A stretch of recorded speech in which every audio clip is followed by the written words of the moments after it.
ಅಂದ್ರೆ ಒಂದು ಪ್ರಶ್ನೆ 4 ಉತ್ತರಗಳನ್ನ ಕೊಟ್ಟಿರ್ತಾರೆ. ಇಲ್ಲಿ ಫಸ್ಟ್ ಅನುಸ್ವಾರ ವಿಸರ್ಗಗಳನ್ನು ಹೀಗೆನ್ನುವರು ಅಂತ ಇದೆ. ಆಪ್ಷನ್ ಎ ಅನುನಾಸಿಕ, ಆಪ್ಷನ್ ಬಿ ವ್ಯಂಜನ, ಆಪ್ಷನ್ ಸಿ ಯೋಗವಾಹಕ, ಆಪ್ಷನ್ ಡಿ ಸ್ವರ. ಯಾವ್ದು ಬರಬೇಕು? ಬರಿಬೇಕಾದ್ರೆ ಏನ್ ಮಾಡಬೇಕು ಅಂತ ಸೂಚನೆ ಕೊಡ್ತೀವಿ ನೋಡಿ. ಅಲ್ಲಿ ಬಹು ಆಯ್ಕೆ ಪ್ರಶ್ನೆಗಳನ್ನ ಕ್ರಮಾಕ್ಷರದೊಂದಿಗಿನ ಪ್ರತಿ ಸರಿ ಉತ್ತರಕ್ಕೆ 1 ಅಂಕ. ಕ್ರಮಾಕ್ಷರ ಅಂದ್ರೆ ಏನು ಅಲ್ಲ, ಇಲ್ಲಿ ಫಸ್ಟ್ ಆಪ್ಷನ್ ಎ, ಆಮೇಲೆ ಬಿ, ಆಮೇಲೆ ಸಿ, ಡಿ ಅಂತ ಕೊಟ್ಟಿರ್ತಾರಲ್ಲ, ನೀನು ಇಲ್ಲಿ ಉತ್ತರ ಯಾವುದು ಯೋಗವಾಹ ಅನ್ನೋದು ಉತ್ತರ ನಿಮಗೆ ಗೊತ್ತಿದೆ. ಆ ಕ್ರಮಾಕ್ಷರ ಯಾವುದು? ಸಿ. ಸಿ ಅಂತ ನಮೂದಿಸಿ ಯೋಗವಾಹ ಅಂತ ಬರೀಬೇಕು. ಇನ್ನೊಂದು ಪಾಯಿಂಟ್ ಗೊತ್ತಾಯ್ತಲ್ಲ, ಎಷ್ಟೊಂದು ಜನ ಕೇಳಿದ್ರು ಅವಂತ ಯಾವಾಗಲೂ ಬರೋ ಉತ್ತರ ಬರೆದ್ಬಿಡ್ತಾರೆ. ಅವ್ರು ಅಷ್ಟು ಚೆನ್ನಾಗಿ ನಮಗೆ ಗೈಡ್ ಸೂಚನೆ ಕೊಟ್ಟಿರ್ತಾರೆ ಇನ್ಸ್ಟ್ರಕ್ಷನ್ ನಲ್ಲಿ, ಕ್ರಮಾಕ್ಷರದೊಂದಿಗೆ ಬರೀರಿ ಅಂತ. ನೀವೇನ್ ಮಾಡ್ಬೇಕು, ಸಿ ಅಂತ ಆಪ್ಷನ್ ಬರೆದ್ಬಿಟ್ಟು ನೀವು ಅದು ಉತ್ತರವನ್ನ ಬರಿಬೇಕು. ಒಂದಾದ್ಮೇಲೆ ಒಂದು ಲೈನ್ ಅನ್ನ ಬಿಡಬೇಕು. ನೆಕ್ಸ್ಟ್ ಕ್ವಶನ್, ಲೋಕದೋಳ್ ಎಂಬ ಪದದಲ್ಲಿರುವ ವಿಭಕ್ತಿ ಡ್ಯಾಶ್ ಅಂತ ಇದೆ. ಆಪ್ಷನ್ ಡಿ ಸಪ್ತಮಿ ಅಂತ ಬರೀಬೇಕು. ಕಂಗೀಡು ಪದವು ಈ ಸಮಾಸಕ್ಕೆ ಉದಾಹರಣೆಯಾಗಿದೆ. ಎ ಗಮಕಾಂಶ ಸಮಾಸ, ಬಿ ದ್ವಿಗು ಸಮಾಸ, ಸಿ ಅಂಶಿ ಸಮಾಸ, ಡಿ ಕ್ರಿಯಾ ಸಮಾಸ. ಉತ್ತರ ಯಾವುದು? ಕ್ರಿಯಾ ಸಮಾಸ. ಅದು ಕ್ರಿಯಾಪದವನ್ನು ಒಳಗೊಂಡಿರುತ್ತೆ. ಅದು ನಿಮಗೆ ವ್ಯಾಕರಣ ಅಂಶವನ್ನು ಮಾಡಬೇಕಾದ್ರೆ ಅದು ನಿಮ್ಗೆ ಗೊತ್ತಾಗ್ತಾ ಹೋಗುತ್ತೆ. ನೆಕ್ಸ್ಟ್ ಒಂದು ಲೇಖನಚನೆ ಸಂಬಂಧಪಟ್ಟಂತೆ ಒಂದು ಪ್ರಶ್ನೆ ಇರುತ್ತೆ, ಸಂಧಿಗೆ ಸಂಬಂಧಪಟ್ಟಂತ ಒಂದು ಪ್ರಶ್ನೆ ಇರುತ್ತೆ, ಒಂದು ತದಿತಾರ್ಥ ಮತ್ತೆ ಕೃದಾರ್ಥ ಒಂದು ವ್ಯಾಕರಣಾಂಶ ಇರುತ್ತೆ, ಅದಕ್ಕೆ ಸಂಬಂಧಪಟ್ಟಿದ್ದಿರುತ್ತೆ. ಈ ರೀತಿ ನಿಮಗೆ ಹಲವಾರು ವ್ಯಾಕರಣಾಂಶಗಳಲ್ಲಿ 6 ವ್ಯಾಕರಣಾಂಶಗಳನ್ನ ಬಹು ಆಯ್ಕೆಯಲ್ಲಿ ಕೊಡ್ತಾರೆ. ನೆಕ್ಸ್ಟ್ ಮೇನ್ ಅಲ್ಲಿ ಸಂಬಂಧಿ ಪದವನ್ನ ಬರೆಯಿರಿ ಅಂತ. ಅನಾಲಜಿ ಟೈಪ್, ಮೊದಲನೇ ಸಂಬಂಧಕ್ಕೆ ಮೂರನೇ ಪದವನ್ನ ಕಂಡುಹಿಡಿಯೋದು. ನಿಮಗೆ ನೈತಲ್ಲಿ ನಾನು ನಿಮಗೆ ಸಾಧ್ಯವಾದಷ್ಟು 10th ಮಾದರಿಯ ಪತ್ರಿಕೆಯನ್ನ ಹೇಳ್ಕೊಡ್ತೀನಿ ಇಲ್ಲ ಇಲ್ವಾ? ಇದರಲ್ಲಿ ದೃಷ್ಟಿ ದಿಟ್ಟಿ ಅಂತ ಕೊಟ್ಟರೆ, ಮುಂದಿನ ಪದ ತಪಸ್ವಿ ತಪಸ್ವಿ. ನಂತರ ನಾನು ಅನ್ನೋದು ಪುರುಷಾರ್ಥಕ ಸರ್ವನಾಮ. ಅದೇ ತರ ಯಾರು ಅಂತ ಕೊಟ್ಟಿದ್ದಾರೆ. ಯಾರದು? ಪೂರ್ತಿ ಬರಬೇಕು, ಪ್ರಶ್ನಾರ್ಥಕ ನಿಲ್ಲಿಸಬಾರ್ದು. ಪ್ರಶ್ನಾರ್ಥಕ ಸರ್ವನಾಮ.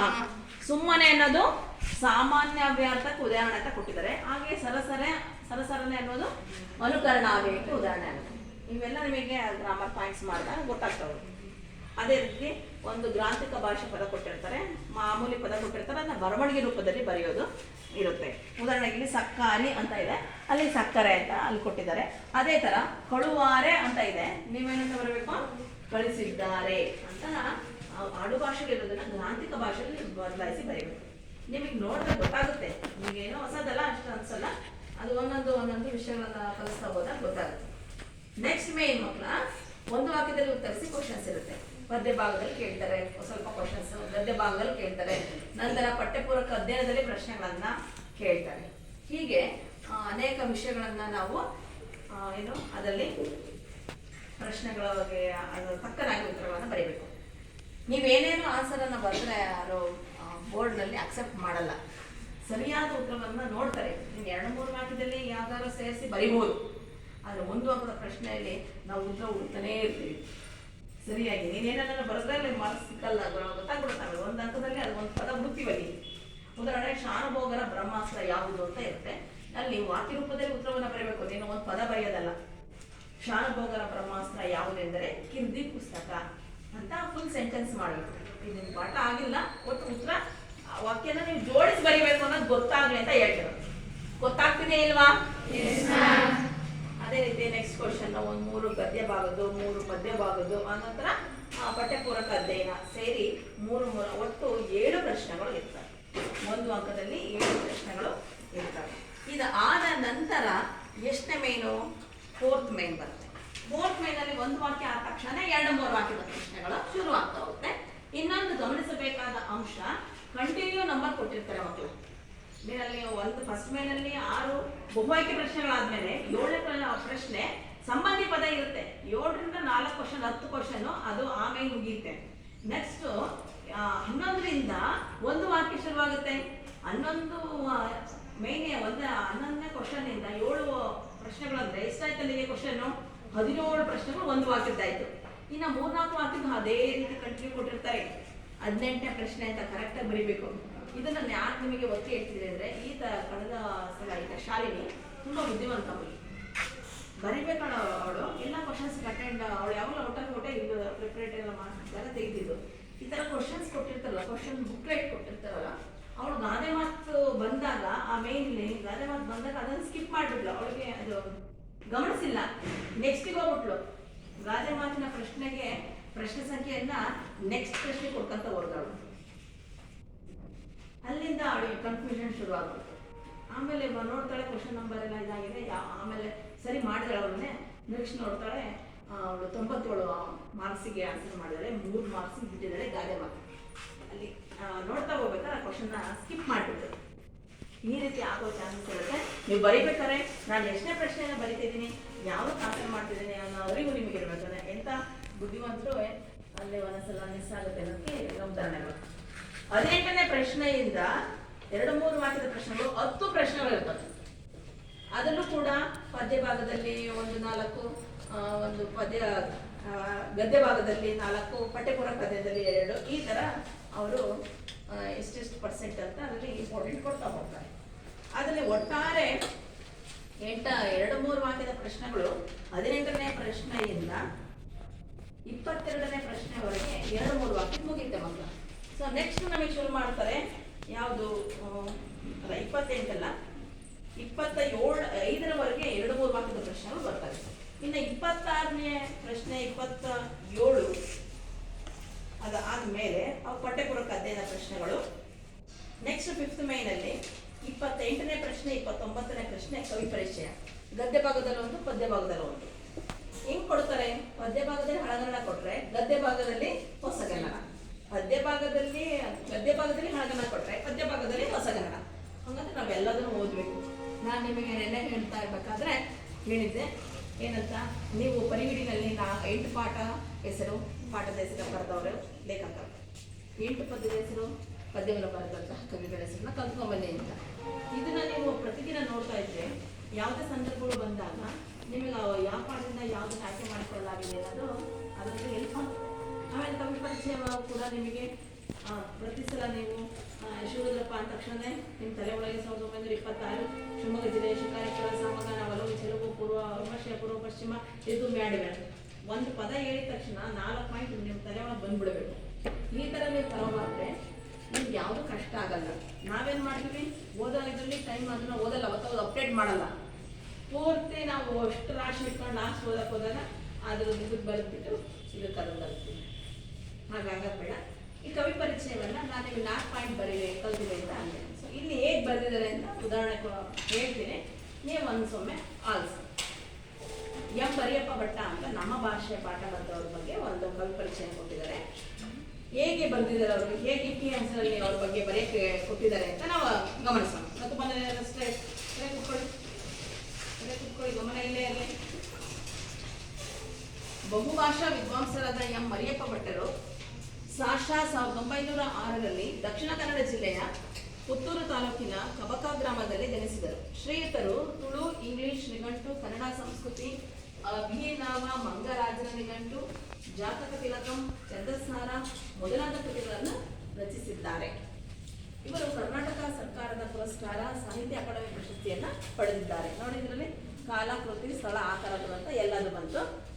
ನೀವು ಪಾಯಿಂಟ್ ಮಾಡಿ ಬರಿಬಾರ್ದು, ಯಾರ ವೈಸ್ ಮಾಡಿ ಬರೀಬೇಕು, ಇದನ್ನು ಗಮನಿಸಿ. ಇದುವರೆಗೂ ಹೊಸ ನಿಮಗೆ ಐಡಿಯಾ ಕೊಟ್ಟಿರ್ತೀವಿ ನಾವು, 8ರದ್ದು ಇದು ವ್ಯತ್ಯಾಸ ಆಗುತ್ತೆ. ನೆಕ್ಸ್ಟು 10th ಈ ಥರ ಬರುತ್ತೆ ಅಂತ ನಿಮಗೆ ಕಳೆದ ವರ್ಷನೇ ಹೇಳಿದ್ದೀವಲ್ವಾ. ಪ್ಯಾರಾ ವೈಸ್ ಮಾಡಿ ಈ ಥರ ಕಂಪ್ಲೀಟ್ ಮಾಡಬೇಕು. ಆ ಪ್ಯಾರಾದಲ್ಲಿ ಕಾಲ, ಕೃತಿ, ಸ್ಥಳ, ಪ್ರಶಸ್ತಿಗಳು ಎಲ್ಲವೂ ಕೂಡ ಕವರ್ ಆಗಿರ್ಬೇಕು. ಓಕೆ, ಇನ್ನು ಸ್ವಲ್ಪ ಏನು ಮಾಡ್ಬೋದು, ಆಕ್ಟಿವ್ ಅದನ್ನು ಇನ್ನೂ ಇಂಪ್ರೆಸ್ ಆಗೋ ಥರ ಕಾಲು ಕೆಳಗಡೆ ವೇವ್ಸ್ ಆಗಿ ಬ್ಲೂ ಇದರಲ್ಲಿ ಪೆನ್ಸಿಲಲ್ಲಿ ಅಂಡರ್ಲೈನ್ ಮಾಡೋದು, ಸ್ಥಳದಲ್ಲಿ ಅಂಡರ್ಲೈನ್ ಮಾಡೋದು, ಕೃತಿಗಳು ಅಂಡರ್ಲೈನ್ ಮಾಡೋದು, ಟೈಮ್ ಇದ್ದರೆ. ಇಲ್ಲ ಅಂದರೆ ಬೇಡ, ಕೊನೆಗೆಲ್ಲ ಬರೆದು ಮುಗಿದಿದೆ ಅಂದರೆ ಆ ಥರ ನೀವು ಮಾಡ್ಬೋದು. ಮಾಡಿಲ್ಲ ಅಂದರೆ ತೊಂದರೆ ಇಲ್ಲ, ನೀಟಾಗಿ ಸ್ಪೆಲ್ಲಿಂಗ್ ತಪ್ಪಿಲ್ಲದೆ ಬಂದರೆ ಆಯಿತು. ನೆಕ್ಸ್ಟ್ ಪದ್ಯ ಭಾಗದಲ್ಲಿ ಕುಮಾರವ್ಯಾಸರನ್ನು ಕೇಳಿದರು. ಕುಮಾರವ್ಯಾಸನ ಬಗ್ಗೆ ಹೇಳೋದಾದ್ರೆ, ಕುಮಾರವ್ಯಾಸ ಎಂದೇ ಪ್ರಸಿದ್ಧನಾಗಿರುವ ಗದಗಿನ ನಾರಣಪ್ಪ ಸಾಶಾ 1430ರಲ್ಲಿ ಗದಗ ಪ್ರಾಂತ್ಯದ ಕೋಳಿವಾಡದಲ್ಲಿ ಜನಿಸಿದರು. ಈತನು ಕರ್ನಾಟಕ ಭಾರತ ಕಥಾಮಂಜರಿ, ಐರಾವತ ಮುಂತಾದ ಕೃತಿಗಳನ್ನು ರಚಿಸಿದ್ದಾರೆ. ಇನ್ನೊಂದಿಷ್ಟು ಗಮನಿಸಬೇಕಾದ ಅಂಶ ಮಕ್ಕಳ, ಕರ್ನಾಟಕ ಭಾರತ ಕಥಾಮಂಜರಿಗೆ ಅನೇಕ ಹೆಸರುಗಳನ್ನು ಟೆಕ್ಸ್ಟ್ ಬುಕ್ ಅಲ್ಲಿ ವಿವರಣೆ ಕೊಟ್ಟಿದ್ದಾರೆ. ಈ ಬ್ರಾಕೆಟ್ ಅಲ್ಲಿ ಆ ಮಗು ಇದನ್ನಾರು ಬರೆದು ನೀವು ಮಾರ್ಕ್ಸ್ ಕೊಡಿತ್ತ. ಕರ್ನಾಟಕ ಭಾರತ ಕಥಾಮಂಜರಿಗೆ ಕನ್ನಡ ಭಾರತ, ಗದುಗಿನ ನವೀನ ಭಾರತ, ಕುಮಾರವ್ಯಾಸ ಭಾರತ ಅಂತಲೂ ಕರೀತಾರೆ. ಈ ತರ ಬುದ್ಧಿವಂತರು ಕೂಡ ಅದನ್ನ ನೀವು ಬರೆದು ತೋರಿಸಬಹುದು ನಿಮಗೆ ಗೊತ್ತಿದ್ರೆ. ಇನ್ನೊಂದು ಯಾವ್ದಾದ್ರು ಒಂದು ಬರೆದ್ರು ಓಕೆ. ಈತನಿಗೆ ರೂಪಕ ಸಾಮ್ರಾಜ್ಯ ಚಕ್ರವರ್ತಿ ಎಂಬ ಬಿರುದಿದೆ. ರೂಪಕ ಸಾಮ್ರಾಜ್ಯ ಚಕ್ರವರ್ತಿಗೆ ಸಿಂಗಲ್ ಕಮ ಹಾಕಿದ್ದಾರೆ, ಸೊ ಇಂಪಾರ್ಟೆಂಟ್ ಅಂತ ಆ ಥರ ಹಾಕಿ ನೀವು ಅಂಡರ್ಲೈನ್ ಮಾಡಿದ್ರೆ ಈ ವಿದ್ಯಾರ್ಥಿ ತುಂಬಾ ಚೆನ್ನಾಗಿ ತಿಳ್ಕೊಂಡಿದ್ದಾರೆ ವಿಷಯವನ್ನ, ಹೇಗೆ ಬರೆಯೋದು ಅನ್ನೋದನ್ನ ಆಲಿಸಿದಾಳೆ ಅನ್ನೋದನ್ನ ಅವರು ಕಂಡುಹಿಡಿತಾರೆ ವ್ಯಾಲ್ಯೂಯೇಷನಲ್ಲಿ. ಈ ಥರ ನೀವು ನೀಟಾಗಿ ಬರಿತಾ ಹೋದ್ರೆ ಎಲ್ಲೂ ಮಾರ್ಕ್ಸ್ ಅನ್ನ ಹಿಡಿಯಲ್ಲ. ಇವೆಲ್ಲ ಟ್ರಿಕ್ಸ್ ಮತ್ತೆ ಟಿಪ್ಸ್ ಅಂತ ಹೇಳ್ಬೋದು. ಯಾಕೆ ಫಸ್ಟ್ ಹೇಳ್ತೀನಿ ಅಂದರೆ ಒಂಚೂರು ಅಪ್ಡೇಟ್ ಆಗಲಿ ಅಂತ ಅಷ್ಟೇ.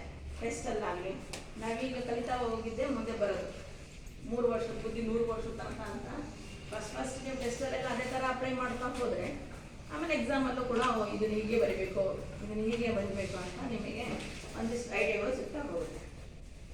ನೆಕ್ಸ್ಟ್ ಹಾಗೇನೆ ಮಕ್ಕಳ 30ನೇ ಪ್ರಶ್ನೆ ಒಂದು ಛಂದಸ್ಸನ್ನು ಕೊಟ್ಟಿರ್ತಾರೆ. 3 ಮಾರ್ಕ್ಸ್ ಇರುತ್ತೆ. ಏನಕ್ಕೆ 3 ಮಾರ್ಕ್ಸ್ ವಿಭಾಗ ಮಾಡ್ತಾರೆ ಅಂದರೆ ಗುರುಲಾಗಿ ಗುರುತಿಸ್ತೀವಲ್ಲ, ಸೊ ಅದಕ್ಕೆ 1 ಅಂಕ ಇರುತ್ತೆ. ನಿನ್ನ ಛಂದಸ್ಸು ಹೆಸರು ಬರೆದಿಲ್ಲ ಅಂದ್ರೂ ಪರವಾಗಿಲ್ಲ, ಗೊತ್ತಿಲ್ಲ ಅಂದರೆ ಆ ಗುರುಲಾಗಿ ಗುರುತಿಸ್ತೀಯಲ್ಲ, ದೀರ್ಘಸ್ವರಗಳಿಗೆ ಗುರು, ಅನುಸ್ವಾರಗಳಿಗೆ ಒಂದು ವಿಸರ್ಗಗಳಿಗೆ ಗುರು, ಆ ನಂತರ ಒತ್ತಕ್ಷರಗಳ ಇಂದಿರಾಕ್ಷರ ಗುರು, ಷಟ್ಪದಿಯ 3 ಮತ್ತು 6ನೇ ಸಾಲಿನ ಗುರು, ಅರ್ಗವತ್ ಬಂದಾಗ ಗುರು, ಈ ಥರ ಏನು ನಿಯಮಗಳನ್ನೆಲ್ಲ ಹೇಳಿದೀವಲ್ಲ ಆ ಸಂದರ್ಭಗಳಲ್ಲಿ ಅಲ್ಲಿ ಗುರು ಗುರುತಿಸಿದಾರ, ಏನು ಇದಕ್ಕೆ ಲಘು ಹಾಕಿದಾರ, ಕರೆಕ್ಟಾಗಿ ಅಕ್ಷರಕ್ಕೆ ಅದನ್ನು ಸರಿಯಾಗಿ ಗುರುತಿಸಿದಾರ ಅಂತ ಹಾಕಿದ್ರೆ 1 ಮಾರ್ಕ್ಸ್ ಇರುತ್ತೆ. ನೆಕ್ಸ್ಟ್ 2ನೇ ಅಂಕ ಈಗ ಗಣ ವಿಭಾಗ ಮಾಡಿದ್ರು. ಕಂದಪದ್ಯ ಆದರೆ 4-4, ಷಟ್ಪದಿಯಲ್ಲಿ ಭಾಮೆ ಷಟ್ಪದಿ ಅಂದರೆ 3-4, ವಾದಕ ಷಟ್ಪದಿ ಆದರೆ 5-5. ಈ ಥರ ಮಗು ಅದು ಸರಿಯಾಗಿ ಗುರುತಿಸಿದಾರ, ಗಣ ಮಾಡಿದಳ ಅನ್ನೋದಕ್ಕೆ 2 ಅಂಕ. ಛಂದಸ್ ಯಾವುದು ಕೊಟ್ಟಿರೋದು, ನಾವು ಕಂದಪದ್ಯನ ಕಂಠ ಬರ್ದಿದ್ದಾಳ, ಭಾಮೆ ಷಟ್ಪದಿನ, ವಾದಕ ಷಟ್ಪದಿನ, ಅಥವಾ ಖ್ಯಾತ ಕರ್ನಾಟಕ ವೃತ್ತಗಳಲ್ಲಿ ಯಾವ್ದಾದ್ರು ಉತ್ಪಲಮಾಲ ವೃತ್ತನ, ಚಂಪಕಮಾಲ ವೃತ್ತನ, ಮತ್ತೇವ ವಿಕೃತನ, ಸ್ರಗ್ಧರ ವೃತ್ತನ, ಮಹಾಸ್ರಗ್ಧರನ, ಈ ತರ ಯಾವುದು ಅಂತ ಆ ಮಗು ಬರ್ದಿದ್ಯಾ ಅನ್ನೋದಕ್ಕೆ ಸೇರಿ 3 ಅಂಕ ಕೊಡ್ತೀವಿ. ಅದಾದ್ಮೇಲೆ 7ನೇ ಮೈನಲ್ಲಿ 31ನೇ ಪ್ರಶ್ನೆ ಯಾವ್ದಾಗಿರುತ್ತೆ ಅಂತ ಹೇಳಿದ್ರೆ ಅಲಂಕಾರ ಆಗಿರುತ್ತೆ. ರೂಪಕಲಂಕಾರ, ಉಪಮಾಲಂಕಾರ, ದೃಷ್ಟಾಂತಲಂಕಾರ, ಶ್ಲೇಷಾಲಂಕಾರ, ಅರ್ಥಾಂತರ, ನ್ಯಾಸಾಲಂಕಾರ, ಉತ್ಪ್ರೇಕ್ಷ ಅಲಂಕಾರ, ಒಟ್ಟು 6 ಅಲಂಕಾರಗಳು ಬರ್ತವೆ. ಅದರಲ್ಲಿ 3 ಕಲಿಬೇಕಾಗುತ್ತೆ ಅಷ್ಟೇ. ಮೇನ್ ರೂಪಕಲಂಕಾರ, ಉಪಮಾಲಂಕಾರ, ದೃಷ್ಟಾಂತಲಂಕಾರ.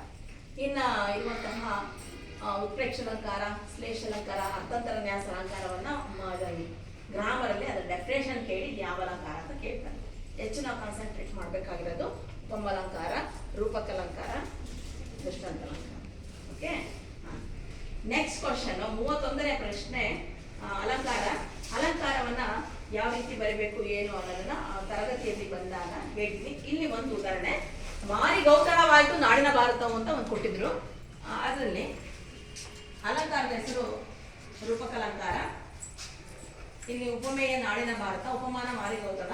ಇಲ್ಲಿ ಉಪಮೇಯವಾದ ನಾಡಿನ ಭಾರತ ಹಾಗೂ ಉಪಮಾನವಾದ ಮಾರಿ ಗೌತಣ ಇವೆಲ್ಲ ನಡುವೆ ಆ ಭೇದವನ್ನು ರೂಪಿಸಿರುವುದರಿಂದ ಅದು ರೂಪಕಲಂಕಾರವಾಗಿರುತ್ತೆ. ನಿಮಗೆ ಏನಾದರೂ ಇದು ಬೇಕು ಅಂದ್ರೆ ಕೊಡ್ತೀನಿ, ಜೆರಾಕ್ಸ್ ಮಾಡಿಸ್ಕೊಳ್ಳಿ. ಯಾಕೆಂದ್ರೆ ನನಗೆ ಹೇಳಿದ್ರೆ ಎಲ್ಲ ಕಡೆಗೂ ಹೋಗಲ್ಲ. ಒಂದ್ರಲ್ಲಿ ನೀವು ನೋಡಿದ್ರೆ ಬೋರ್ಡ್ನವ್ರಿಗೆ ಈ ಥರ ಉತ್ತರ ಬರೆದಿದ್ದಾರೆ, ಈ ಥರ ಉತ್ತರ ಬರೀಬೇಕು ಅನ್ನೋದು ನಿಮಗೆ ಗೊತ್ತಾಗುತ್ತೆ. ಅರ್ಥ ಆಯ್ತಾ? ನೆಕ್ಸ್ಟ್ 32ನೇ ಪ್ರಶ್ನೆ ಗಾದೆ ವಿಸ್ತರಿಸಿ. ಇದಕ್ಕೂ 3 ಅಂಕ ಇರುತ್ತೆ. ನಿಮಗೆ ಯಾವ ಕ್ವಶನ್ ಎಷ್ಟು ಅಂಕಕ್ಕೆ ಇರುತ್ತೆ ಅನ್ನೋದು ಕ್ವಶನ್ ಧೈರ್ಯ ಗೊತ್ತಿರಬೇಕು. ನಿಮಗೆ ಕ್ವಶನ್ ಪ್ಯಾಟರ್ನ್ ಅಂತ ಕರೀತಾರೆ. ಇದೆಲ್ಲ ಆಮೇಲೆ ಗೊತ್ತಾಗುತ್ತೆ. ಫಸ್ಟ್ ತಿಳ್ಕೊಂಡ್ರೆ ಜಾಡ್ ಆಗ್ತಿರಲ್ಲ ಅಷ್ಟೇ. ಆಳಾಗಬಲ್ಲವನು ಅರಸನಾಗಬಲ್ಲನು, ಒಗ್ಗಟ್ಟಿನಲ್ಲಿ ಬಲವಿದೆ. ಒಬ್ಬಟ್ಟಿನಲ್ಲಿ ಬಲವಿದೆ ಅಲ್ಲ, ಒಗ್ಗಟ್ಟಿನಲ್ಲಿ ಬಲವಿದೆ. 3 ಅಂಕ ಇರುತ್ತೆ. ಇದನ್ನ ಹೇಗೆ 3 ಅಂಕವನ್ನು ತಗೋಬೇಕು ಅಂತ ಹೇಳಿದ್ರೆ, ಆಕಾರ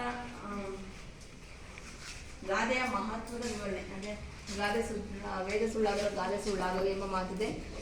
ಆಮೇಲೆ ಗಾದೆಗಳು ವೇದಗಳಿಗೆ ಸಮಾನ, ಗಾದೆಗಳು ಹಿರಿಯರ ಅನುಭವದ ನುಡಿಮುಕ್ತಗಳು, ಹಿರಿಯದಲ್ಲಿ ಹಿರಿದರ್ಥವನ್ನ ಹಿಡಿದಿರುತ್ತವೆ. ಇದು 3 ಲೈನ್ ಬರೆದ್ರೆ 1 ಮಾರ್ಕ್ ಆನ್ಸರ್ಗು. ಇದನ್ನ ಗಾದೆ ಮಹಾತ್ಮ ಅಂತ ಕರೀತಾರೆ.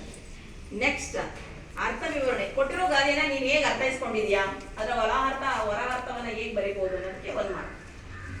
ನೆಕ್ಸ್ಟ್ ನೀನು ಆ ಪದಗಳನ್ನ ಹೇಗೆ ಜೋಡಿಸಿದ್ಯಾ, ಭಾಷಾ ಶೈಲಿಗೆ ಪದಬಂಧಗಳಿಗೆ ಸೇರಿ 1 ಅಂಕ ಅಂತ ಕೊಡ್ತೀವಿ.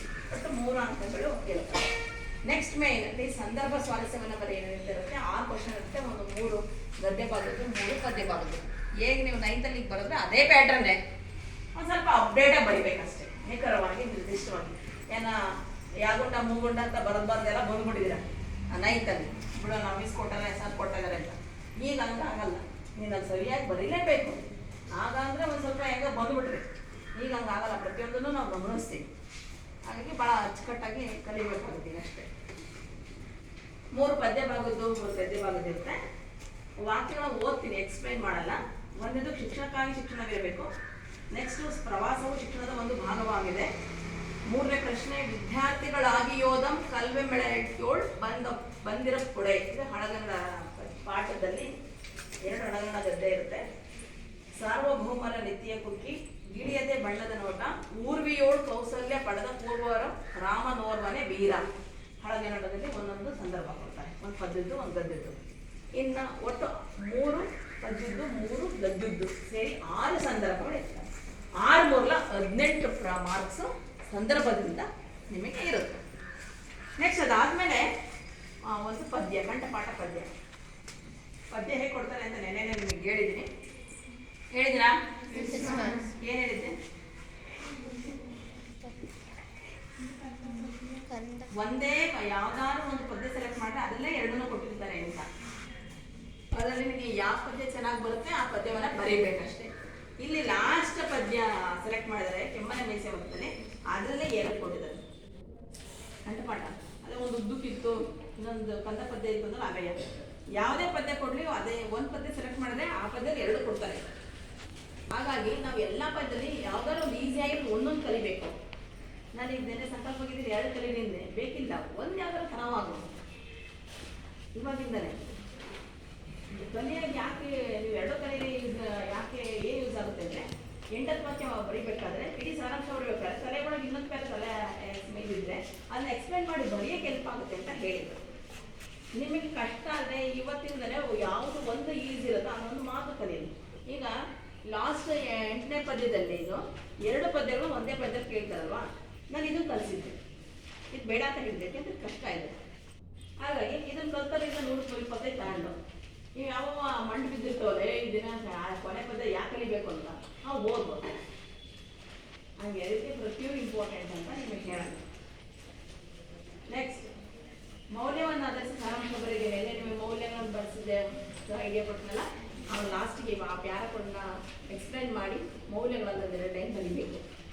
ಪಾಠದ ಪದ್ಯದ ಹೆಸರು, ಆ ಪದ್ಯ ಬರೆದವರು, ಯಾವ ಕೊಟ್ಟಿರೋ ಪದ್ಯವನ್ನು ಎಕ್ಸ್ಪ್ಲೈನ್ ಮಾಡಿ 4 ಅಂಕ ಇದೆ. ಅದಾದಮೇಲೆ 8ನೇ ವಾಕ್ಯದಲ್ಲಿ ಒಂದೇ ಪಾಠದಲ್ಲಿ 2 ಕ್ವಶನ್ಸ್ ಇರ್ತವೆ. 2 ಗದ್ಯದಿಂದ 2 ಕ್ವಶನ್ ಇರ್ತವೆ. ಯಾವ ಕ್ವಶನ್ ನಿಮಗೆ ಚೆನ್ನಾಗಿ ಅನಿಸುತ್ತೋ ಅದನ್ನು ನೀವು ಸೆಲೆಕ್ಟ್ ಮಾಡಿ ಬರೀಬೇಕು. ಓಕೆ, ನಿದ್ದೆ ಬರ್ತಿದೆಯಾ? ಏನು ಮಾಡ್ತಿದ್ದೀರಾ? ಎಷ್ಟು ಪರ್ಸೆಂಟ್ ಕೇಳಿಸ್ಕೊತಿದ್ದೀರಾ? ಎಷ್ಟು ಪರ್ಸೆಂಟ್ ಕೇಳಿಸ್ಕೊಂತಿದ್ದೀರಾ? ಹಾಂ, 100%. ಈ ಕ್ವಶನ್ಸ್ ಕೇಳ್ತೀನಿ ಹಾಗೆ. ನೆಕ್ಸ್ಟ್ 8ನೇ ವಾಕ್ಯದಲ್ಲಿ ಒಂದು ಗದ್ಯ ಭಾಗದ್ದು ಒಂದು ಪದ್ಯ ಭಾಗದ್ದು ಇರುತ್ತೆ. ಅಂಕಗಳು ಎಷ್ಟಿರುತ್ತೆ? 4 ಮಾರ್ಕ್ಸ್ ಇರುತ್ತೆ. ಅಲ್ಲಿಗೆ 8ನೇ ವಾಕ್ಯದಲ್ಲಿ 8 ಮಾರ್ಕ್ಸ್ ಆಯಿತು. ಗದ್ಯದಲ್ಲೊಂದು, ಪದ್ಯದಲ್ಲೊಂದು. ಪಠ್ಯಪೂರ್ವ ಪದ್ಯದಲ್ಲಿ ಕೊಡಲ್ಲ. ನೆಕ್ಸ್ಟ್ ಅದಾದಮೇಲೆ ಅಪಠಿತ ಗದ್ಯ, ಅನ್ಸಿನ್ ಪ್ಯಾಸೇಜ್. ಅಲ್ಲೇ ಕೊಟ್ಟಿರ್ತಾರೆ ಒಂದು ಪ್ಯಾರ ಓದೋದು, ಅಲ್ಲೇ ಕ್ವಶನ್ಸ್ ಕೊಟ್ಟಿರ್ತಾರೆ, ಅದನ್ನು ಅಟೆಂಡ್ ಮಾಡೋದು. ಎಂತ ದಡ್ರು ಈ ಪ್ರಶ್ನೆನ ಬರೀತಾರೆ, ಯಾಕೆಂದ್ರೆ ಅಲ್ಲೇ ಕ್ವಶನ್ ಅಲ್ಲೇ ಇರ್ತಾರೆ. ಅಂಥದ್ದು ಬರೆದಂಥ ಶತಮುಟ್ಟಾಳು ಇರ್ತಾರೆ. ನನಗೆ ಸಿಕ್ಕಿರೋ 103 ಪೇಪರಲ್ಲಿ 3 ಪೇಪರ್ ಏನು ಬರ್ದಿಲ್ಲ, 0 10 ಪೇಪರ್ ಔಟ್ ಆಫ್ 100 ಈ ಥರ ಎಲ್ಲ ಥರದಲ್ಲೂ ಇರ್ತಾರೆ. ನೆಕ್ಸ್ಟ್ ಅದಾದಮೇಲೆ ಪತ್ರಲೇಖನಕ್ಕೆ ಹೇಗೆ 5 ಮಾರ್ಕ್ಸ್ ಕೊಡ್ತಾರೆ ಅಂತ ಹೇಳ್ಬಿಡ್ತೀನಿ. ಇಂದಾಗೆ ಸಂಬೋಧನೆ ವಿಷಯ ಬರೆದ್ರೆ 1 ಮಾರ್ಕ್ಸು. ಪತ್ರದ ಒಡಲು ವಿಷಯ ನಿರೂಪಣೆ ಬಾಡಿ ಆಫ್ ದ ಲೆಟರ್ ಬರೆದ್ರೆ 2 ಮಾರ್ಕ್ಸ್. ವಂದನೆಗಳೊಂದಿಗೆ ಮುಕ್ತಾಯ, ಇಂತಿ, ಸ್ಥಳ, ದಿನಾಂಕವನ್ನು ನಮೂದಿಸಿದ್ರೆ 1 ಅಂಕ. ಒಟ್ಟಾರೆ ಆ ಮಗು ಆ ವಿದ್ಯಾರ್ಥಿ ಸಂಬಂಧಪಟ್ಟಂತೆ ಬರೆದಿದ್ದಾರ, ವ್ಯವಹಾರ ಪತ್ರಕ್ಕೆ ಬರೆದಿದ್ದಾಳ ಅಥವಾ ವ್ಯವಹಾರ ಪತ್ರ ತಗೊಂಡೋಗಿ ಖಾಸಗಿ ಪತ್ರಕ್ಕೆ ಬರ್ದಾಳ, ಖಾಸಗಿ ಪತ್ರ ತಗೊಂಡು ವ್ಯವಹಾರ ಪತ್ರ ಬರ್ದಾಳ ನೋಡಿ ಅದಕ್ಕೆ ನಾವು ಮಾರ್ಕ್ಸ್ ಕೊಡಬೇಕು. ಒಟ್ಟಾರೆ ಭಾಷಾ ಶೈಲಿ, ಪದ ಬಳಕೆ, ವಿನ್ಯಾಸ, ಪದಗಳ ಜೋಡಣೆ, ವಾಕ್ಯ ಜೋಡಣೆ ಇದು ನೋಡಿ 1 ಮಾರ್ಕ್. ಟೋಟಲ್ 5 ಅಂಕ. ಈ ಥರ ನಾವು ಅಸೆಸ್ ಮಾಡಿ. ಲಾಸ್ಟ್ 45ನೇ ಪ್ರಶ್ನೆ ಪ್ರಬಂಧ. 2 ಟಾಪಿಕ್ ಕೊಟ್ಟಿರ್ತಾರೆ. ಒಂದು ನಿಮ್ಮ ಟೆಕ್ಸ್ಟ್ ಬುಕ್ಕಲ್ಲಿ ಒಂದಿರುತ್ತೆ, ಇನ್ನೊಂದು ಕರೆಂಟ್ ಅಫೇರ್ಸ್, ಪ್ರಚಲಿತ ವಿದ್ಯಮಾನಕ್ಕೆ ಸಂಬಂಧಪಟ್ಟಂತೆ ಒಂದು ಕೊಟ್ಟಿರ್ತಾರೆ. ಇದರಲ್ಲಿ ಹೇಗೆ ನಾವು ಮಾರ್ಕ್ಸನ್ನು ತಗೋತೀವಿ ಬರೆದಿದ್ರಲ್ಲಿ ಅಂದರೆ ಪೀಠಿಕೆ ಪ್ರಸ್ತಾವನೆ ಏನು ಬರೆದಿರ್ತೀರ ಅದಕ್ಕೆ 1 ಅಂಕ ಇರೋದು. ನೆಕ್ಸ್ಟು ಒಡಲು ಸಮರ್ಥ ವಿವರಣೆಯೊಂದಿಗೆ ವಿಷಯಕ್ಕೆ ಅಂದರೆ ವಿಷಯ ನಿರೂಪಣೆ ಅಂತ ಹೇಳ್ತೀವಲ್ಲ ಅದಕ್ಕೆ 2 ಅಂಕ ಇರುತ್ತೆ. ನೆಕ್ಸ್ಟ್ ಲಾಸ್ಟಿಗೆ ಕನ್ಕ್ಲೂಷನ್ ಕೊಡ್ತೀವಲ್ಲ ಉಪಸಂಹಾರ ಅಥವಾ ಮುಕ್ತಾಯ ಅಥವಾ ಸಮಾಪ್ತಿ ಅಂತ ಏನು ಬರಿತೀವಲ್ಲ ಅದಕ್ಕೆ 1 ಅಂಕ ಇರುತ್ತೆ. 4 ಅಂಕ ಆಯಿತು. ಅದೇ ಥರ ನೆಕ್ಸ್ಟ್ ಇನ್ನೊಂದು ಅಂಕವನ್ನು ಇಡೀ ಭಾಷಾ ಶೈಲಿಗೆ ಪದಬಂಧ ಜೋಡಣೆಗೆ ಅರ್ಥಬದ್ಧ ವಾಕ್ಯಗಳಿಗೆ ನೋಡಿಬಿಟ್ಟು 1 ಅಂಕ ಕೊಡ್ತೀವಿ. ಒಟ್ಟಾರೆ 5 ಅಂಕಗಳು ನಾವು ಎಸ್ಸೆನಲ್ಲಿ ಕೊಡ್ತೀವಿ. ಇಷ್ಟು ವಿಚಾರಗಳು ನಮಗೆ ಕೀ ಆನ್ಸರಲ್ಲಿ ಇರುತ್ತೆ. ಈ ಒಂದು ಅಂಶಗಳನ್ನು ನೀವು ತಲೆಯಲ್ಲಿ ಇಟ್ಕೊಂಡೆ ಬರಿಬೇಕಾಗುತ್ತೆ. ಅರ್ಥ ಆಯ್ತಾ? ಗೊತ್ತಾಯ್ತಾ? ಇಲ್ಲ ಸರಿ, ನನಗೆ ಒಂದೊಂದೇ ಬರೀ ಮೈನ್ಸ್ ಮಾತ್ರ ಹೇಳ್ತೀನಿ, ಅದನ್ನು ನೀವು ಹಾಗೇನೆ ಹೇಳಿ ಆದ್ಮೇಲೆ ನಾನು ಕೇಳ್ತೀನಿ, ನೆಕ್ಸ್ಟ್ ನೀವು ಹೇಳ್ಬೇಕು. ಕ್ವಶನ್ ಏನೂ ಕೇಳಲ್ಲ, ನಾನು ಏನೇನು ಮೇನ್ ಇರುತ್ತೆ ಅಂತ ಹೇಳ್ತಾ ಹೋಗ್ತೀನಿ, ನೀವು ಆಮೇಲೆ ನಾನು ಕೇಳಿದಾಗ ಹೇಳ್ಬೇಕು. ಇವತ್ತು ಪೂರ್ತಿ ಪ್ರಶ್ನೆ ಪತ್ರಿಕೆ ಸ್ವರೂಪದ್ದೇ ಆಗಬೇಕು, ಸ್ವಲ್ಪ ಐಡಿಯಾ ಆಗ್ಬೋದಾ? ಎಷ್ಟು ನೀವು ತಲೆ ಒಳಗೆ ನೆನಪಿಟ್ಕೊತೀರಾ ಅಂತ ಒಂದು ಟೆಸ್ಟಿಗ ನಾನು ಹೇಳ್ಕೊಡ್ತೀನಿ. ನಾನು ಹೇಳ್ಕೊಟ್ಟಾಗ ನೀವು ಹೇಳಿ, ಆಮೇಲೆ ನಾನು ಏನೇನು ಹೇಳ್ಕೊಟ್ಟೆ ಅಂತ ನಾನು ಯಾರಿಗೆ ಕೇಳ್ತೀನಿ ಅವ್ರು ಹೇಳ್ಬೇಕು. ಹೇಳಿದ್ದೀರಾ? ಓಕೆ, ಎಷ್ಟು ಜನ ಮೆಮೊರಿ ಇದೆ ಅಂತ ಟೆಸ್ಟ್ ಮಾಡೋಣ. ನೀವು ಪ್ಯಾಂಟ್ ಹಾಕೊಂಡ್ಬಂದಾರ ಇಲ್ಲ, ಎಲ್ಲ ನೆನಪಾಕೊಂಡು ಎಲ್ಲ ಹಾಕೊಂಡ್ಬಂದಾರ ಇಲ್ಲ ಗೊತ್ತಾಗುತ್ತೆ. ಫಸ್ಟ್ ಮೇನ್ ಬಹು ಆಯ್ಕೆಯ ಪ್ರಶ್ನೆಗಳು. ತಲೆಯೊಳಗೆ ಹೋಗಿ ನೆನ್ಕೊಂಡು. ನೆಕ್ಸ್ಟ್ ಸಂಬಂಧಿ ಪದ ಬರೆಯುವುದು. ಒಂದು ವಾಕ್ಯದಲ್ಲಿ ಉತ್ತರ ಬರೆಯುವುದು. 3-4 ವಾಕ್ಯದಲ್ಲಿ ಉತ್ತರ ಬರೆಯುವುದು. ಕವಿ ಕಾಲ ಕೃತಿ ಸ್ಥಳ ಬರೆಯುವುದು. ಪ್ರಸ್ತಾರ ಹಾಕಿ ಗಣ ವಿಭಾಗಿಸಿ ಛಂದಸ್ಸನ್ನ ಹೆಸರಿಸುವುದು.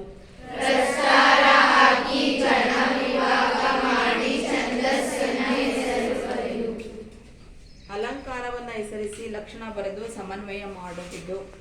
ಅಲಂಕಾರವನ್ನು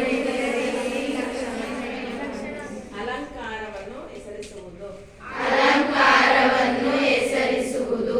ಗಾದೆಯನ್ನು ವಿಸ್ತರಿಸಿ ಬರೆಯುವುದು. ಸಂದರ್ಭವನ್ನು ಸ್ವಾರಸ್ಯದೊಂದಿಗೆ ಬರೆಯುವುದು. ಪದ್ಯ ಭಾಗ ಪೂರ್ಣ ಮಾಡುವುದು. ಪದ್ಯ ಭಾಗವನ್ನು ಓದಿ ಅರ್ಥ ಮಾಡಿಕೊಂಡು ಮೌಲ್ಯವನ್ನಾಧರಿಸಿ ಸಾರಾಂಶ ಬರೆಯುವುದು.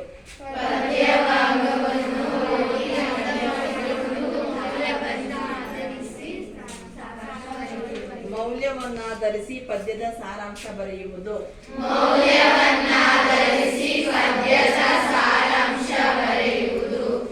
8 ವಾಕ್ಯಗಳಲ್ಲಿ ಉತ್ತರಿಸುವುದು.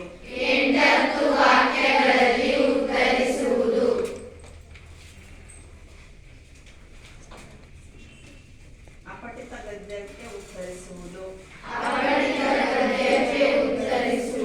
ಅಥವಾ ಗದ್ಯ ಭಾಗವನ್ನು ಓದಿಕೊಂಡು ಪ್ರಶ್ನೆಗಳಿಗೆ ಉತ್ತರಿಸುವುದು. ಪತ್ರಲೇಖನ ಬರೆಯುವುದು. ಪ್ರಬಂಧ ಬರೆಯುವುದು. ತಲೆ ಒಳಗೋಯ್ತಾ? ಓಕೆ, ಈಗ ನೀವೇ ವಾಲಂಟಿಯರಿ ಆಗಿ ನಿಮಗೆ ಎಷ್ಟು ಅಂಶಗಳು ಈಗ ಪ್ರಶ್ನೆ ಪತ್ರಿಕೆ ಸ್ವರೂಪದಲ್ಲಿ ಯಾವ್ಯಾವ ಮಾದರಿಯ ಒಂದು ಮೇನ್ಸ್ ಬರ್ತವೆ, ಪ್ರಶ್ನೆಗಳು ಬರ್ತವೆ ಅನ್ನೋದನ್ನ ಎದ್ದಿದ್ಕೊಂಡು ಹೇಳ್ಬೋದು. Choice is yours. ನೀವೇ ವಾಲಂಟಿಯರ್ ಆಗಿ ಎದ್ದಿದ್ಕೊಂಡು ಆನ್ಸರ್ ಮಾಡ್ಬೋದು. ಸೀರಿಯಲ್ ಪ್ರಕಾರ ಹೇಳ್ಬೇಕು ಅಂತ ಏನಿಲ್ಲ, ನಿಮ್ಗೆ ಎಷ್ಟೆಷ್ಟು ನೆನಪಿದೆ ಅಷ್ಟೆಷ್ಟು ಪಟ ಆನ್ಸರ್ ಮಾಡಿ ಹೇಳಿ. ಅಲ್ಲಿ ಕೂತ್ಕೊಂಡು ಹೇಳಿದ್ರೆ ನನಗೆ ಗೊತ್ತಾಗ್ಬೇಕಲ್ಲ. ಗುಂಪಲ್ಲಿ ಗೋವಿಂದನ ಯಾರು ಹೇಳ್ತೀರ? ಧೈರ್ಯವಾಗಿ ಎದ್ದಿದ್ಕೊಬೇಕು. ನಾನು ಯಾರೇ ಇವತ್ತು ಹೇಳೋದು, ನೀನು ಹೇಳೋದ ಯಾರು ಹೇಳಿ? Very good. ಪತ್ರಲೇಖನ, ವೆರಿ ಗುಡ್. ಬಹು ಆಯ್ಕೆ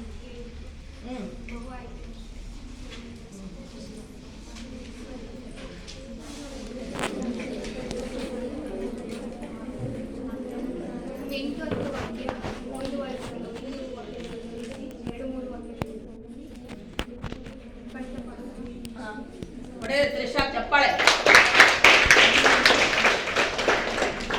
ಮಿಕ್ಕವೆಲ್ಲ ಕುತ್ಕೊಂಡು ಅಲ್ಲೇ ಬೇರೆ ಬಿಡ್ರಿ ಅವರು. ನೆಕ್ಸ್ಟ್ ಹೇಳಿ ಚೈತನ್ಯ. ಬಹುವಾಕ್ಯ ಅದು ಶುದ್ಧ ಕರೆಕ್ಟ್ ಆನ್ಸರ್.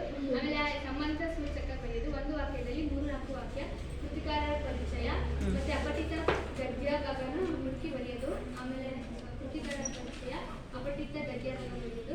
8-10 ವಾಕ್ಯ ಮತ್ತೆ ಸಾರಾಂಶ ಮತ್ತೆ ಪದ್ಯ ಸಾರಾಂಶ ಮತ್ತೆ ಪದ್ಯ ಭಾಗ ಬರೆಯೋದು. ಪತ್ರ ಲೇಖನ, ಪ್ರಬಂಧ ಮತ್ತೆ ಅಲಂಕಾರ, ಛಂದಸ್ಸು.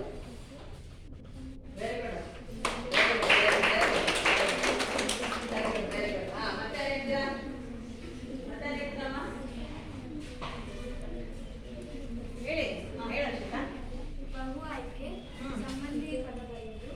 ಮತ್ತೆ ಒಂದು ವಾಕ್ಯ 3-4 ವಾಕ್ಯ, ಕೃತಿಕಾರ ಪರಿಚಯ, ಪ್ರಸ್ತಾರ ಹಾಕೋದು, ಅಲಂಕಾರ ಬರೆಯೋದು, ಅಪಠಿತ ಗದ್ಯ ಪ್ರಶ್ನೆ ಹುಡುಕಿ ಬರೆಯೋದು.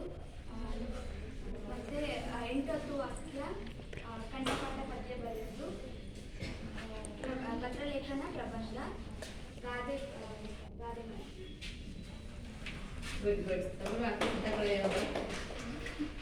ಮತ್ತೆ ಯಾರು ಹೇಳ್ತೀರಾ? ಹರ್ಷಿತನ ಒಂದು ಜೋರಾದ ಚಪ್ಪಾಳೆ. ಹರ್ಷಿತನ ಬಗ್ಗೆ ಒಂದೆರಡು ಮಾತು. ಅವಳು ಯಾವುದೇ ನಾನು ಗಮನಿಸ್ದಂಗೆ ಯಾವುದೇ ಒಂದು ಪ್ರೋಗ್ರಾಮ್ ಆದರೂ ಕಲ್ಚರಲ್ಲಿ ನೇಮ್ ಕೊಟ್ಟು ಕಲ್ತ್ಕೊಂಡು ಬಂದು ಅವಳು ಮಾತಾಡಿದ್ದಾಳೆ. ಸೊ ಹಾಗಾಗಿ ನನಗೆ ಭಾಳ ಖುಷಿ ಅನಿಸುತ್ತೆ.